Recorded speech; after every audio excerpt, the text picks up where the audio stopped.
the Green Canopy NODE team, and also Michelle Ye, who's the owner.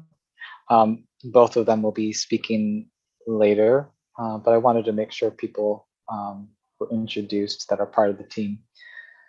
Kaniko, I'm really tempted to be more casual because you're here, and I really appreciate that you're here. So I want to try to tailor the conversation more like a conversation, because it feels a little odd when we're here. And to start, I will just say that it's very normal we've been holding community meetings for over 10 years, probably since 2009. We've held community meetings for projects. Oh, we have another entrant. And it's really common for community meetings to have 30 people, 50 people. I think we've had more than 50 people participate in community meetings on certain projects, but we've also had situations like this where there's fewer participants, and that is okay. In fact, the opportunity here is, and we can get some more nuanced perspective from individual community members. And so thank you for participating. Thank you for being here. We're going to do our best to make sure you are out of this meeting by 6 o'clock. We want to respect your time. I wanted to welcome, is it Raphael Jackson? Thank you for being here. And since you missed the first part of the intro, I just wanted to welcome you to this community meeting. How are you today? Hey, I'm well. Thank you for being here. You missed the intro, and don't feel bad about that at all. I know this, everyone's scrambling to get off work or whatever to be here, but the introduction is that there's a development team, includes myself, part of Green Canopy NODE. Kim Shipley is our architect. Nina is part of the development team as well, and Michelle is the project owner. So we're here to present and connect and communicate and share with you. Kaniko and Raphael, thank you for being here. I wanted to start out by just sharing about who the development team is, because it's really difficult to understand what is going to happen unless you know the basis of who it is that's here talking today. So I wanted to share with you who the team is. So Green Canopy NODE is a fully integrated development company that includes design, so architecture team, a procurement contracting team, an estimating, procurement, and contracting team, and general contracting, a project management in the field and in pre-development, and then also a sales process, as well as expertise around development, around pro forma development, financing, things like that. But all those things are just technical skills. And really the reason why we've come together as a team is to fulfill our mission. And our mission is to build homes, relationships, and businesses that help regenerate communities and environments. So that's our mission. That's what we hope to achieve. Welcome, Mary Lou. Good to see you here. So I'm going to move to the next slide, please. Nina warned us that you are going to be here in a really positive way. So welcome. Thanks for joining us. I'm really excited to just hear a community conversation in another community. So thank you so much for opening it up. Sure, no problem. So a question might be, okay, great. So you're a mission-oriented company, and that's your mission statement, but what does it actually mean? And for us, there's some specific things that we think about when we're considering the theory of change, our theory of change. And that's actually just frankly a fancy way of saying, what do we actually want to get done? How does the mission actually look like? What does it actually look like when we feel like, when we want to look back and say, did we do the work we intended to do in alignment with our mission? And so this little tree represents the tactical work, the physical, tangible work that we want to achieve. At the very, very top, we see the statement, we believe in a better future where, to the right, it says net zero energy homes become the norm. Net zero energy is, some people are deep into thinking about what that means, and some people are like, oh, this sounds like a greener home. And it's okay wherever you reside on the spectrum in terms of how you care about construction technology and what green building is all about. But for us, what's really important is this notion that, you know, we've been building homes for a long time, and it's important to build homes, but why aren't we building them better with an alignment towards energy efficiency, for sustainability of materials, and then also for health and well-being of people who live in homes that are being built. Directly below that is another leaf that says good homes are affordable. And while when we started the company in around 2010, the biggest crisis at that time was a different real estate crisis. We're all very much aware of the fact that there's an affordability crisis in the residential sector now.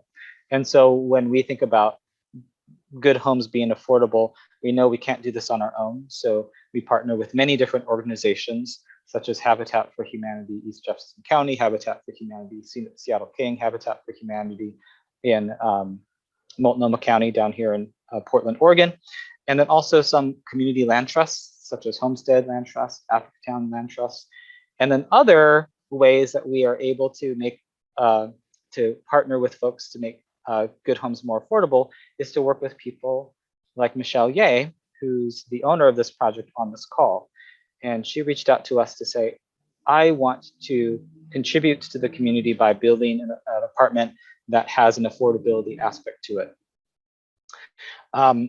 Another leaf directly below that on the right side is wildlands are preserved. And one of the core tenets for what it means to preserve wildlands is that in many urban studies, it's been shown that it's important to keep urban growth boundaries where they are, so that way forests do not convert to developments, but then you increase density within the urban environment where it's close to transportation and jobs and services.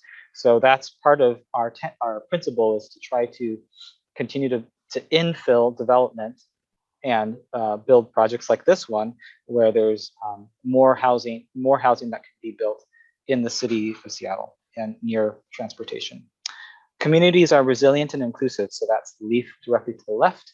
A big part of why we're having this community meeting, before we actually even need to have it, I believe, we always hold a community meeting, but there's some municipalities that require it, sometimes they don't, but we always hold community meetings because we want to understand the context in which we're developing, and we can't do that in a silo. And sometimes, as I mentioned to Finico and Rafael, sometimes no one shows up to a community meeting, and that's okay, you know, and sometimes there's 50 people that show up to a community meeting, and we get a lot of input, and sometimes more input than we're able to actually process. Across the spectrum, it's okay, but our goal is to engage to the extent that we can, and to receive feedback that we hopefully can respond to in a meaningful way, and within limits, of course. And then finally, the one little leaf that's left in the circle above is impact investors earn profits. So because we are a for-profit company, and then also lots of developments are created because there's a group of investors that have come together to say, we believe in investing in this community, we want to build something here.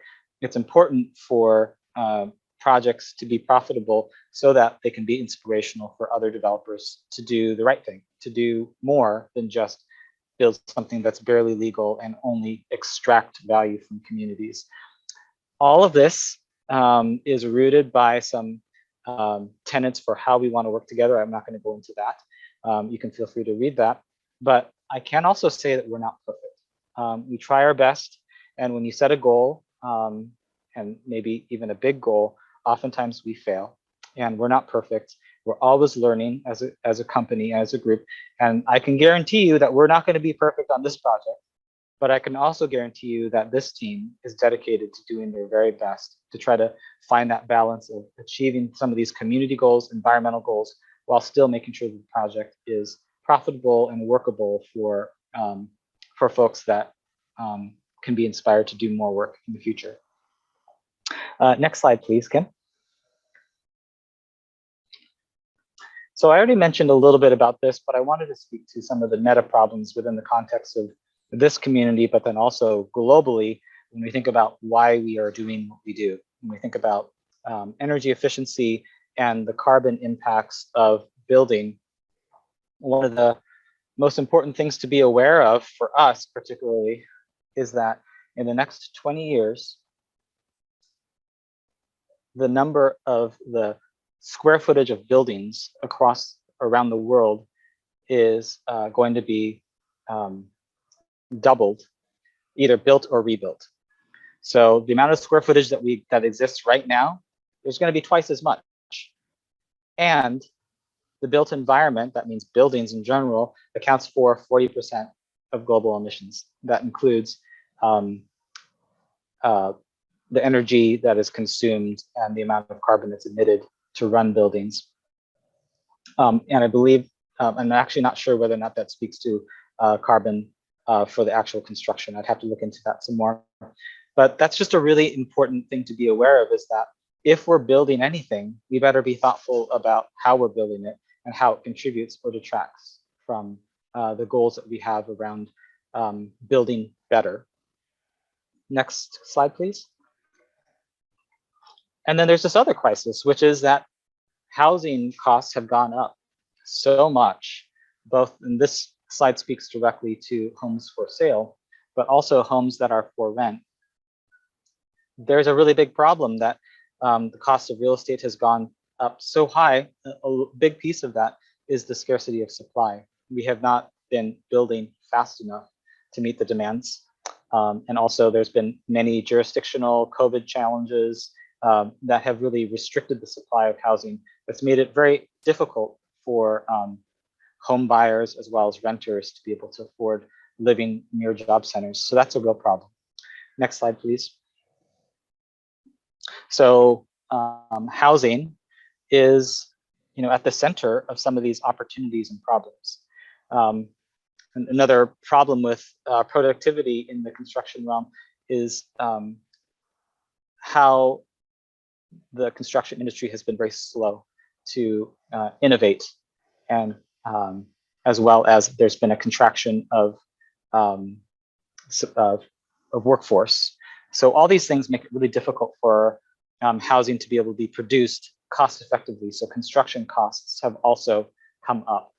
So for us, one of the ways that we are trying to contribute is by innovating in the built environment as well. So this is maybe a third objective that we didn't really talk about too much, which is that we're likely going to try to productize and innovate around the actual types of materials we're going to be using. Potentially there could be some use of mass timber, which is cross-laminated timber. I'm actually at a conference right now in Oregon that's speaking all about mass timber and how smaller trees can be harvested in short cycles to basically store carbon in the buildings that we build. And it's a really exciting, innovative way for us to align our values with the way that we have to build. We have to build more housing. Let's build it in such a way that we can store carbon and actually incentivize the growing of more trees. So there's lots of different things that excite us in this company when we think about sustainability and trying to increase the productivity of this industry. And just wanted to share that that's a part of what we're doing. Even if the final product, you're not able to really see that, that's the work that we're doing in the background and why we're mission, how we're trying to work in alignment with our mission. I think there might be one more slide behind here before switching. Okay, so project goals, specific to this project site, the way in which all those meta goals that I just described actually relate to this project site in Rainier Beach is that we hope to develop a project that's livable, that encourages community. Because if a community that's developed isn't livable and isn't connected, well, that's not sustainable for the community itself that's living there, the residents that live there, and how that project weaves into the fabric of that micro community there, that block. We want the project to be something that really contributes and fosters connection. Another goal is for the homes to be healthy, comfortable, affordable, and also livable for the long term. Oftentimes apartments are developed for the sole purpose of making a return, but not really with a lot of thought around how long a family can live in an individual apartment home.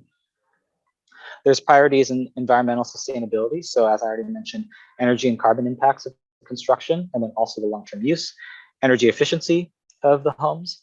And then finally, of course, it needs to have an attractive rate of return for investors. Otherwise, if no investors invest in this project, it won't come out of the ground. So we have to balance all the factors around these kind of stretch goals that we have in front of us against a sufficient return for anyone that wants to invest in this project to say, yes, it's worth the risk for me to put my money here and to make a return. So there's a lot of balancing that has to occur when we're working on a development. Next slide, please. So part of the reason why we're meeting today is one, to get a better understanding of the community's needs. And we know that this is just one snapshot of one segment of the community. We've had conversations already with some of the neighbors in coordination with some of the pre-development activities that have occurred so far. And this is one of the efforts that we're making to try to understand a perspective of the community and needs. Hopefully, another output of this engagement is that you will help influence the program, the aesthetic and the amenities of the project. There's some limitations to what we can do, where we can flex, but you're going to learn a little bit more about what might be possible to influence. Some of those, just to break the ice, would be aesthetics and what types of amenities are in the program, in the architectural program. Also, the word sustainability is something that I think can often feel kind of theoretical, and it's really helpful. It would be really helpful for us to hear what sustainability means to this community. So even though my understanding might just be a few people here, that's okay. That might give us an opportunity to have a deeper, richer conversation around what does sustainability mean to you? We would like to understand that so we can align to some of the nuanced interpretation that we should be sensitive to for this project. And then finally, open lines of communication. We would like to make sure that there's ways for the community to connect with us and ask questions, and also provide input if there's ways for us to improve in our process along the way. With that, I wanted to take a moment to pass the mic to Michelle. Michelle is a thoughtful owner of this project, and I can say that if there's anyone that we've worked with in terms of the level of care and an intentionality, Michelle has been one of those people who have astounded me in her thoughtfulness and ability to be empathetic about the community. So with that, Michelle, would you like to say a few words about the project and your goals here? Sure. Hi, everyone. I'm Michelle Ye, and thank you so much for joining today. This is my favorite part of the whole process, which is really hearing from the community that this project is all about. So just real quickly, after this great intro from Sam, I'm a Pacific Northwest native, grew up in Tacoma, happened to grow up in a family where we were able to provide rental properties to a few families down there. This was like 30 years ago. This was by my parents. And so I got a firsthand look as to how valuable it is to be able to provide housing and have housing and provide that back to the community.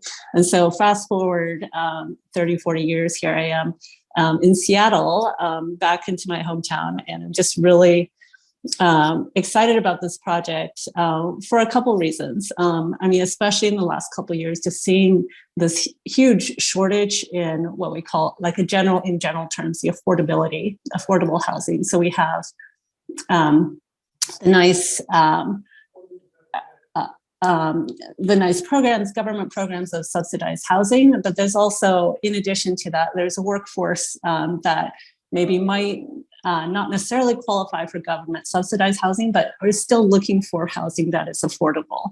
And so that is kind of where we're trying to target with this, is to be able to provide housing that is affordable to people, and at the same time having it be healthy and embracing community and fostering community relations and connections.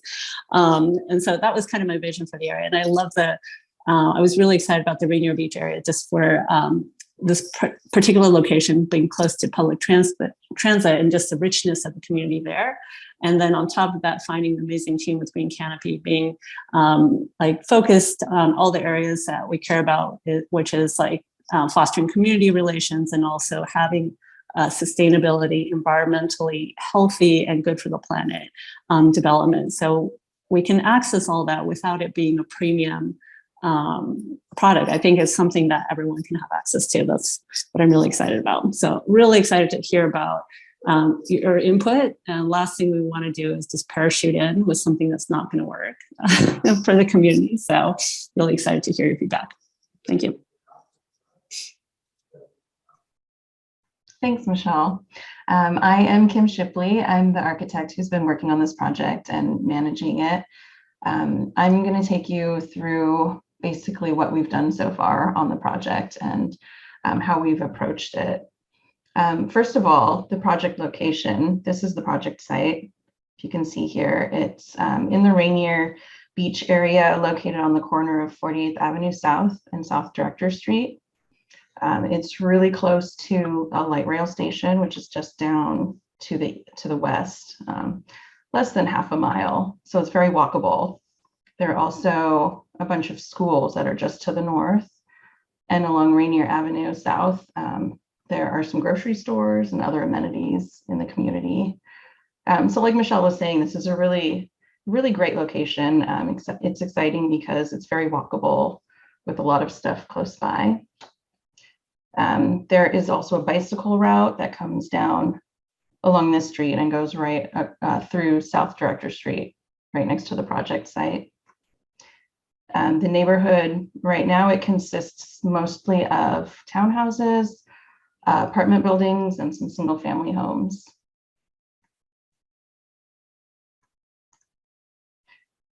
So what could be built here? This is determined by the project zone. The city has the project cited as a low-rise zone right now, LR2 site. So all of this green area, that's a low-rise zone. That means you can build townhouses, apartments, single family units as well if you want, but they're really encouraging more density in this area. The site is right next to a residential small lot, which is a lower density area, but it's just like a little island right there in the middle. And then there's also neighborhood commercial areas very close by. So our site has no density limit. That means you can put basically as many units as you want on there, as many as can fit, really. But they limit it in other ways. The height limit is 40 feet for our project site. Just to the north, I think it's about 50 feet, and then 55 feet for these orange areas. The floor area ratio, that determines how many square feet that you can build on the site, basically. So they give you this factor and then you multiply it by your lot size. And then you can figure out how many square feet you can build on the site. So ours is 1.6 for this, which is it's fairly high, not as high as like the low-rise 3 zones, but it gives us about 4 stories to work with. Because this area is in an urban village and it's close to transit, there is no parking that is required on the site. And then we also have to provide amenity area, which is ground-related open space. So 35% of the lot size will need to be provided as amenity for the residents who live there.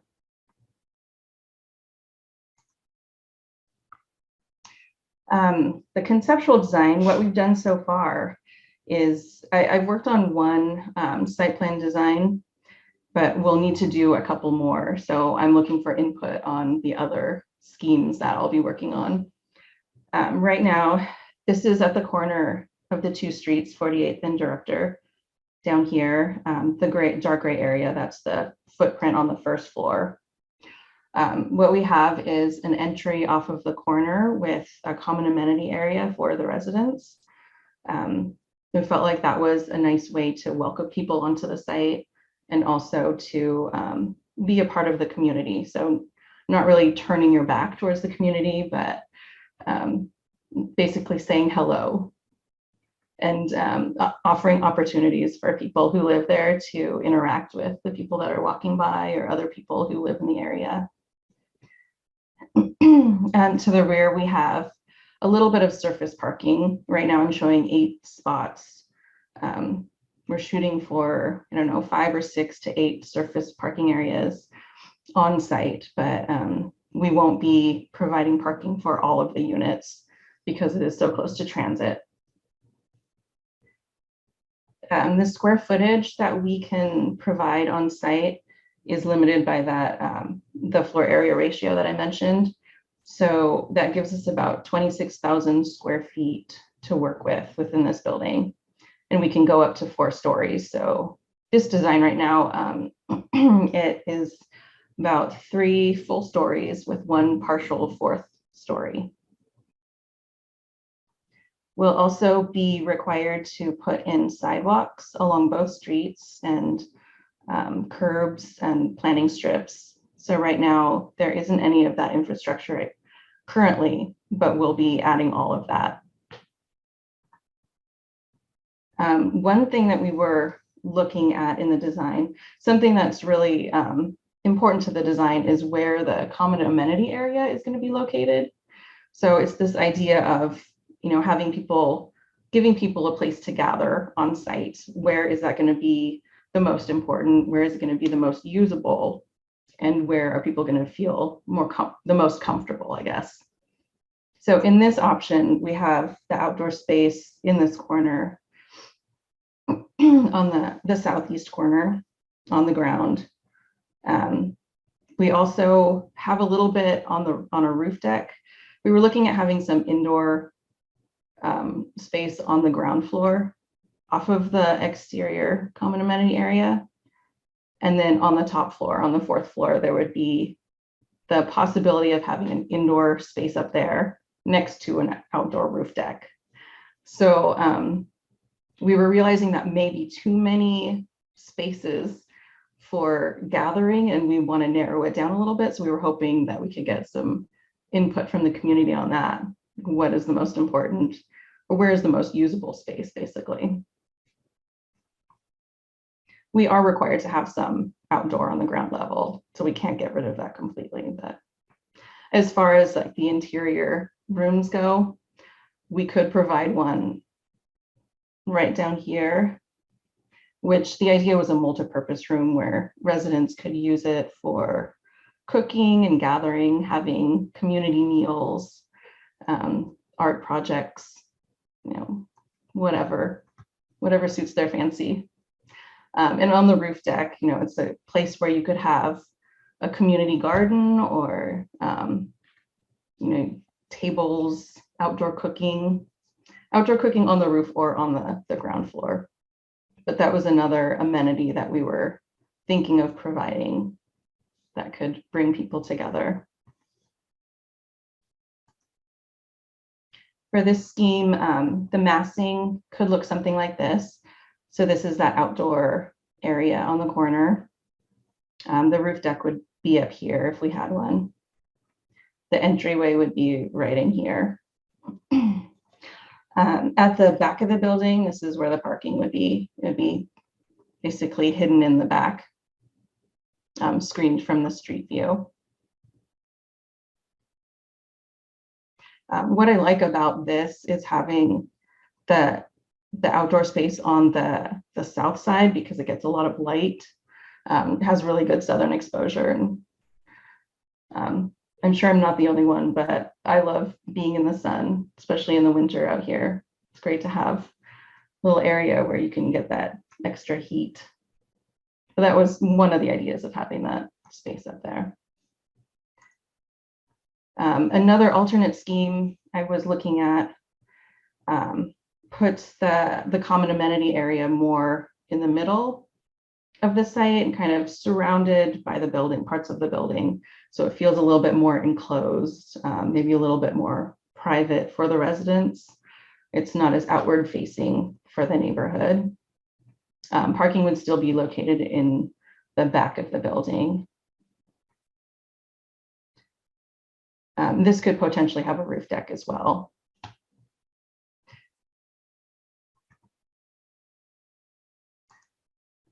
So right now, where we're at in the permitting process is we're pretty early on in the design phase. We're going through the community outreach, which is required by the city. Then that has to come before we meet with the city and present our schematic designs. So we're about at the end of that phase. We're trying to gather as much input from the community as possible. And then after that, we can present our options. We'll have to come up with 3 different schemes, basically 3 different layouts for the siting of the project. And then we present that to the city, and then they help guide us as to what we should build. We have a meeting with the city in a couple weeks. It's basically an informational gathering meeting to talk to all the different departments there. But I'll be working in the next month or so. I'll be working on the other schemes that we'll be presenting to them officially. After that, we start the permitting process, and it can be a long haul. So it'll probably be January of 2024 by the time we start construction.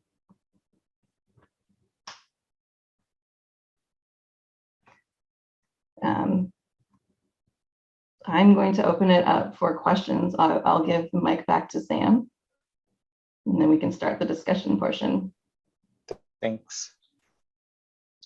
There will be opportunity to ask questions about the project itself. So Kim's not off the hook yet completely, but we wanted to make sure that there's enough time to get you all to chat some answers, to be able to just write into the chat bar on Zoom. And how you can get there is to go down to the bottom of your browser of the Zoom app and hit that button that says chat. And it should open up another little wing to the right where you can write to everyone. It should start out by having the default to chat to everyone. And why don't we start by just letting us know the answer to this question. What are some development mistakes you've seen before? So what are some of the mistakes that you've seen around the community, or that you've seen across town, or that you've read about? What are some that you want us to be aware of? What are some things that we can avoid? Let's just take a moment to just hear from everyone. Michelle, Nina, Kim. Yeah, I'm wondering everyone, if you have feel an free. example from the news or something that would help. That feels like that would be leading. Yeah. I don't know. What do you think, Nina? Well, I don't want to lead. I just want to inspire. Oh, good. Here we go. Getting something from Mr. Glover. That's good. Hey y'all, I could speak to, so I don't know if y'all know, but I do work for the city, and I'm actually the Rainier Beach Economic Development Manager. So I manage the whole neighborhood with all the real estate properties and all the developers and all the small businesses. So happy to be here and welcome to Rainier Beach. You guys are in the neighborhood, so I'll be working with y'all. But yeah, so one of the big things is parking is big in our neighborhood. I don't know if there's a lot of multi-families in our neighborhood, so it's really big. I know that you guys said that there's only like 5 to 8 stalls that you guys can make, but it's really big. There's a lot of, as I said, multi-families. People with 2 to 3 children. Transportation is easy because you guys are right next to the light rail, the 106, the 107, Rainier, Henderson, which makes it easier. But not a lot of people that live. I mean, there are a lot of people that's going to be moving to the neighborhood that will be commuting more on public transportation. But that is one thing to highlight or to be aware of with especially in the Rainier Beach community. For the other multifamily properties that are down there, are they fully parked? Do they provide lots of parking for each unit? So the newest one that just opened, which is Polaris, which is on Rainier Avenue South, they have a down like an underground what's that, garage. Mm-hmm. They put in like 168 stalls in there. Oh, wow. On the bottom floor to accommodate to that, because they're one of the biggest developments. I think they're like 308 units. And then there's another one that's getting built a little bit down the road. That's like another 300 unit development. But yeah, they're accommodating by, I guess, going underground. So they worked with the city to, I guess, get some type of permit. It was before I started my position, so I didn't really know. I think one of the reasons we're trying not to park it is, and basically because it is in a walkable area, but also because our site is pretty small. Mm-hmm. If we had to go down below grade, it would be really expensive, and it wouldn't give us that much room, because parking garages take up a lot of room for like turning radiuses and everything, backup area. So we felt it wouldn't be worth it to go down low, and that would make the units be priced at a higher price point as well. But I do understand the need for, like, especially if they're families tend to need cars more than single folks. Yeah, I definitely understand. But yeah, that's just something that I noticed a lot. Touching base with community residents and people that are from the community. I was born and raised in Rainier Beach, so I've been in the neighborhood all my life, seen the transitions. So yeah, that's something I would be aware of, because yeah, people are gonna be like, "There's no parking," and be upset. Yeah. So we I don't know if you received it, but we put together an online survey, and we've gotten a handful of responses. And there were two responders who basically said that there's already a lot of traffic in the area, and they're concerned about the parking issues. But then I think there were 4 other ones that were pro density and said don't provide parking because that would encourage people to use public transit. But then I know by doing that, there's always like a sort of a pinch point where people have to get used to not driving as much. Mm-hmm. And that can be hard to get used to for the people that are already used to driving and rely on cars. Yeah. And I have a couple kids also, and I can't imagine taking them by public transit everywhere because I rely on my car. Yeah. Have you guys read the neighborhood plan yet? There's a Rainier Beach neighborhood plan. Is that the snapshot? No. Oh, that's different. Like a 40-page document. Oh. I can send it to you. Okay, yeah, that'd be great. I can send it to you. Do you know the snapshot that I was talking about? The snapshots that the city puts together? No. I was trying to access those the other day, and it seemed like they were all offline, or the links were broken. I mean, I can ask. I can see what you're referring to, but okay. But yeah, there's a Rainier Beach neighborhood plan where it kind of talks about just the different things that's going on in the neighborhood, like who to touch base with, up and down. Yeah, sorry. I was just thinking about something and it just came to my mind. Oh yeah, and then I think I was talking to you, Kim, about the town hall. Yeah. Yeah. I can speak to everyone about it. So in July, we're putting together a Rainier Beach town hall where we're inviting all the developers to come down to speak about their projects to the community. Right now we have July 1st, the 16th, or the 23rd. We're just trying to figure out when's a good date for everybody to come, or which time frame works best for everyone, and then we'll send out like a confirmation. no, you guys are probably not aware, but there's over 15 new developments going on in Rainier Beach in the same time frame that you guys are going to be in the neighborhood and doing your construction. So the community will get dense, there will be more people coming into the neighborhood. And one of the things that we kind of focus on is where we, as you guys were saying, like sustainability and affordability, is making sure that people are not getting displaced, because we know they're going to be getting displaced. Like, that's inevitable because everything is rising, and Rainier Beach is considered an equity district. So I would love to hear about what are you guys' strategies about how you're going to be trying to support support the community of these people that might be getting displaced from their respective neighborhoods. Yeah, I think at a high level to start, I think one of the most important things is this conversation, because even the question of parking, for example, it's like we all want parking, we all want something to be affordable, and we all want something to be healthy and green and energy efficient. So then the question is, okay, how do we do all that and still offer it at an affordable price? So then it's really more of a question of what are the priorities, because something's going to be built there. There's no home right now on the site, so there's no displacement specifically to that site. But the reality is, let's just assume that there is displacement, because that's just a part of the reality of rising costs.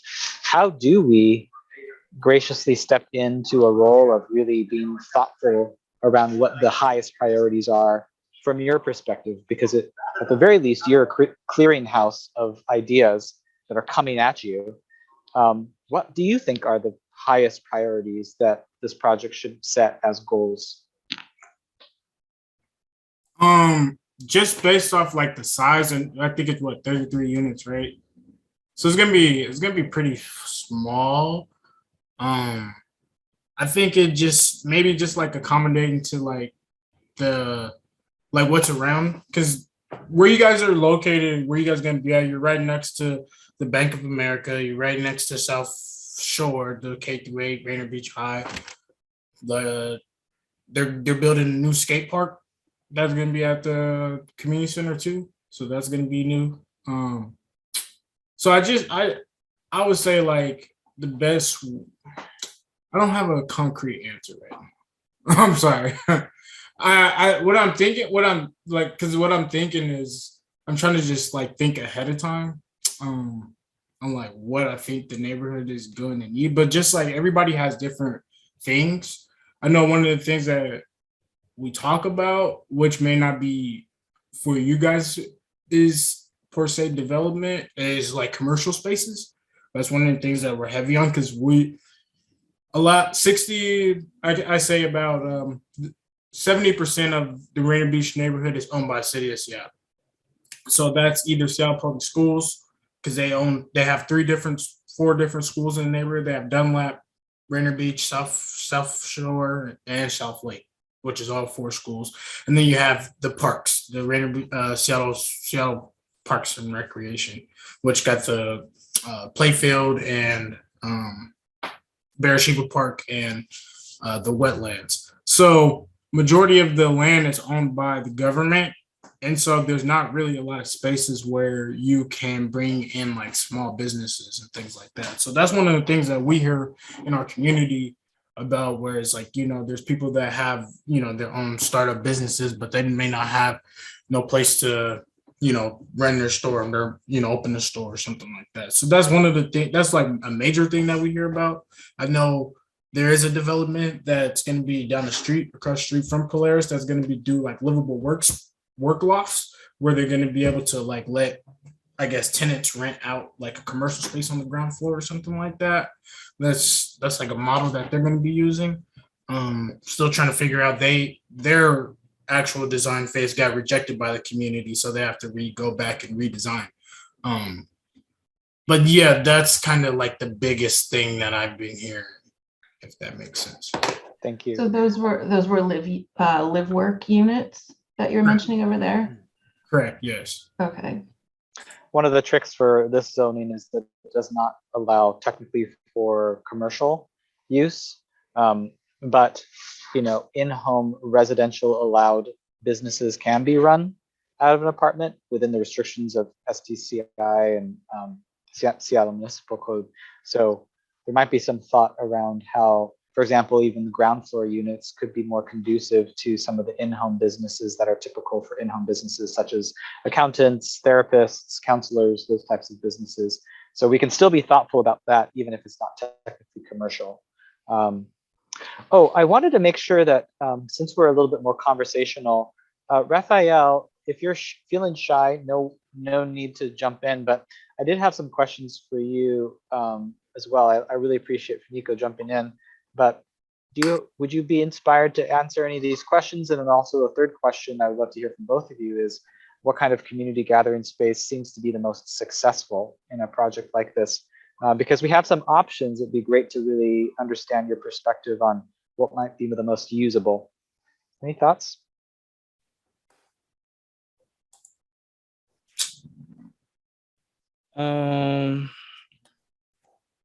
I'll let Nico handle that. I mean, I'm not sure. No worries. Yeah, if there's anything that you're like, it would be really cool in a project, if I was, part of the residents there, I would really love to see X, Y, or Z, because that would be really needed, or I've never seen that before, it would be innovative. If it's not today, no worries, you can always reach back to us later on to let us know if you have any ideas. Thank you. Yeah, Mary Lou has a question. Oh, great. Nico. Good. Nico. So that parking comment is super interesting. And I just quickly went through the plan you talked about, the neighborhood plan. It's awesome. The use of the term pearls is perfect. So I was scooting through looking at stuff, and I wondered, with your knowledge of the neighborhood, where are there parking spaces that are restricted that could be community parking spaces for evening hours? Like, is that something you've noticed, that there are parking lots or parking rides or other things that maybe there's a possibility of working to create more overnight spaces other than just building them with the building? And I just wondered if you noticed if any of that existed in Rainier Beach. No, as I was saying earlier, Rainier Beach is really tight. Like, there's not there's not a lot of space in Rainier Beach. Like, it's really tight. Like, it's really small. I mean, the only space that I could really think of is where across the street from, well, not across the street, but kind of across the street from you guys is South Shore. So I guess it would be maybe Seattle Public Schools that you guys could talk to, and then maybe Bank of America. The library is right around the loop from you guys too, so you guys can maybe talk to them about maybe a shared space. And then as across the street on the, what is that, the east side of would be the Rite Aid and the Dollar Tree and Planet Fitness, so maybe people could park there. So yeah, those might be some places that I would think about to touch base with some of those folks to maybe do like a shared space. But as I was saying, it's really tight in the neighborhood for parking. So if that answers your question. And then another thing too, I would be mindful of, there's the Rainier Beach is a very interesting community. There is crime there, so that is something to be mindful of. I'm keeping honest with you guys. I grew up there, so I just had to, let you guys know, like, that is something just to be mindful of. There are some burglaries, thefts, things like that, murders. So there's just something just to keep on the lookout. How you're designing this building and maybe the layout, entry points of going into there, like going into the building, safety is, I would say, very big. So yeah, that's something I would just throw out there. Thank you. That's great. Important. We're at our time. We just crossed over, and I want to be thoughtful around holding anyone up. I think it's probably good to switch to the very end, Kim, and be able to show that we have QR code. Nina, do you want to guide us through the next steps that could happen here? I think it's your. Sorry, I just finished the sentence. We love the fact that you're here, Nico, Raphael, thank you. And this does not need to be the end of the conversation. We do have that QR code there for an online survey. So if you hit that with your phone, you can access that survey and be able to complete that anytime. And then also encourage other people who might be interested in providing feedback. If they couldn't make this meeting, that's okay. They can also fill out the survey out of sequence from this meeting. So please do encourage that if you can. And Fanico, if there's any other neighborhood or community groups that we should be connecting with, we are absolutely going to be presenting, by the way. I don't know if Kim already responded. Kim, I think you already responded, but I think you one responded, of us, Sam. Okay. One of us will be presenting. It'll just be a matter of what date it will be. I told Kim that I'll put you guys down, like just like to confirm, like you guys will, I know one of you guys will be there. But yeah, I'll let you know. I'm putting my contact information in the chat. So if I will also be I'll send you guys like some information of like who to talk to in the community that can help like outreach and get people organizations that can support, you know, the work that you guys are doing and inform community the best way, and have like stakeholders in the community. So I will definitely do that. I'm putting that in right now. And, and Kim said she's gonna be going on leave, so congratulations to her. But I wanted to know, like, who else could I follow up with, like, if you know when she goes. I'm gonna put my email in the chat. I'm a general base that you can touch, that I can help you get in contact with anybody. Okay. Yeah, and I was going to respond to your email again. I had already responded to you once, but I was going to write back, and I can CC Nina on that and Sam as well. Okay. Yeah, excellent. And then Kim, you know, I'm recording this meeting, and we should provide a link for Nico. I don't know where it's going to live, but he can help sharing it, I suppose.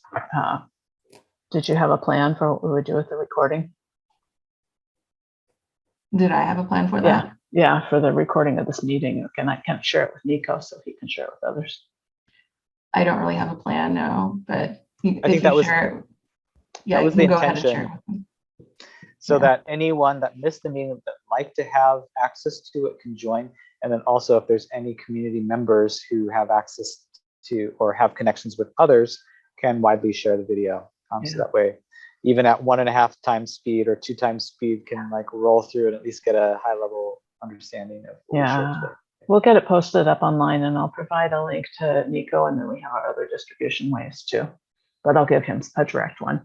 Yeah, I can also pass along the city's project number for it if you want to look it up along the way, look up the status or share that as well. And then I wanted to let you guys know, so there is a Rainier Beach Economic Development Roundtable. We meet every last Wednesday of the month from 2 p.m. to 3:30 p.m. So if you guys ever want to come, and these are probably like the main organizations in Rainier Beach that's doing like a lot of community work.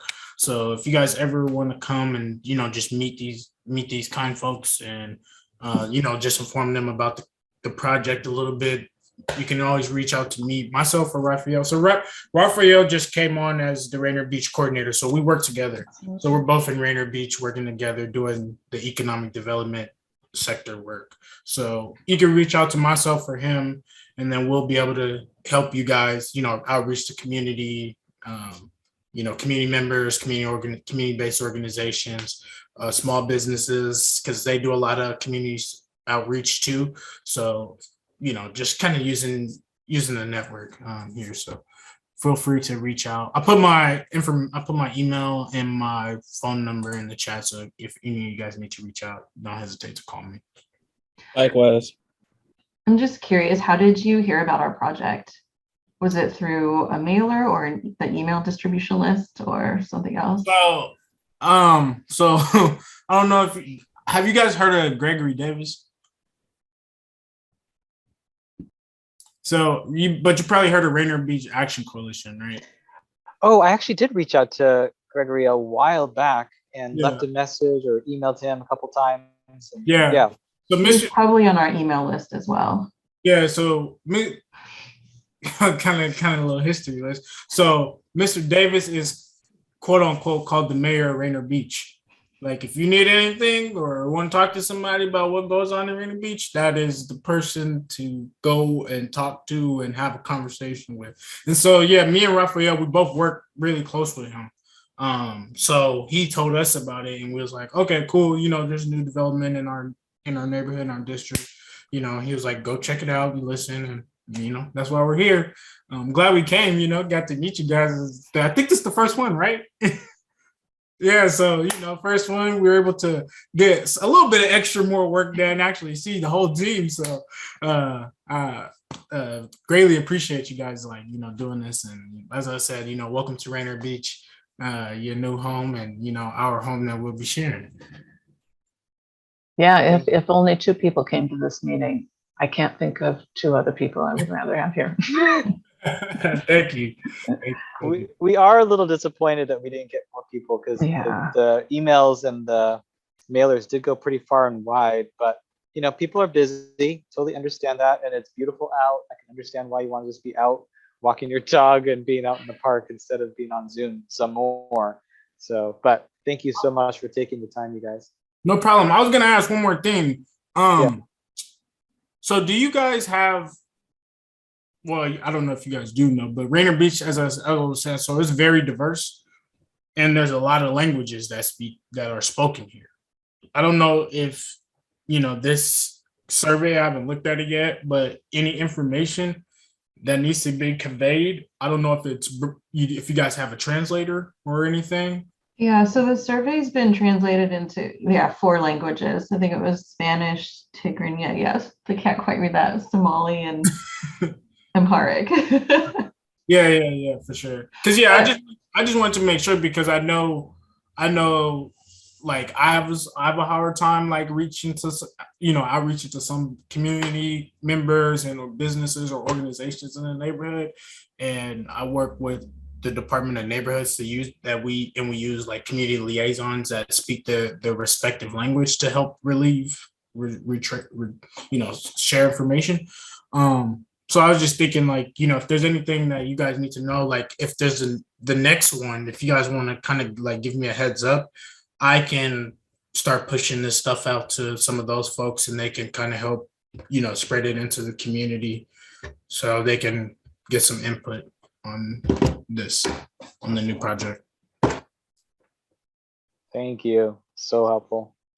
No problem. Well, we look forward to reaching out to you again. We'll convene internally to figure out like, okay, maybe we'll try this again, see if we get more people. And then we're definitely going to reach out to connect and then also to go to that presentation and to hopefully listen some more too. Yeah. Thank you. We'll see you guys in July. Welcome to Rainier Beach. Thank you. Thank you. See you all. Thank Bye, you. Good to everyone. meet you. Goodbye. Bye. Take care.